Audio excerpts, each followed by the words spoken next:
તાજેતરમાં ગુજરાત રાજ્ય મંત્રીમંડળ દ્વારા ગ્રામીણ નાગરિકોની સુખાકારી માટે કઈ નવી યોજનાને મંજૂરી આપવામાં આવી છે, ખાસ ફોકસ કરજો।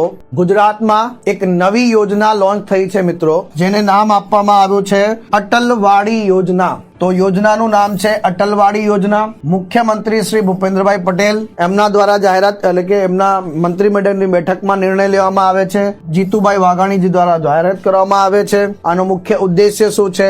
ગામડાઓમાં સામાજિક, ધાર્મિક કે જાહેર પ્રસંગે એક જ છત હેઠળ વ્યાજબી ભાડામાં થઈ શકે એવું આધુનિક ભૌતિક માળખું ઊભું કરવું। જો ગામમાં શું થાય, કોઈ લગ્ન પ્રસંગ હોય, કોઈ જાહેર કાર્યક્રમ હોય, એના માટે એક સરસ મજાનું હોલ વગેરે હોય, જેમ કે ડીસામાં સૌથી પહેલા આની શરૂઆત થાય છે। પાયલોટ ધોરણે ડીસામાં શરૂઆત થાય છે અને એ પ્રોજેક્ટને હવે આખા ગુજરાતમાં અમલમાં લાવવામાં આવી રહ્યો છે। તો અહીંયા વસ્તીનો માપદંડ શું નક્કી કરવામાં આવ્યો છે? પ્રાથમિક તબક્કે 2000 થી વધુ વસ્તી ધરાવતા ગામોને જ આ યોજનાનો લાભ મળશે। એક સાથે 500 નાગરિકો એકત્રિત થઈ શકે એવી વિશાળ ક્ષમતા ધરાવતું આ સામૂહિક સ્થળ હશે અને બજેટની જોગવાઈ તો 60 કરોડ રૂપિયા ફાળવવામાં આવ્યા છે। કેટલા? 60 કરોડ રૂપિયા આમાં ફાળવણી કરવામાં આવી છે।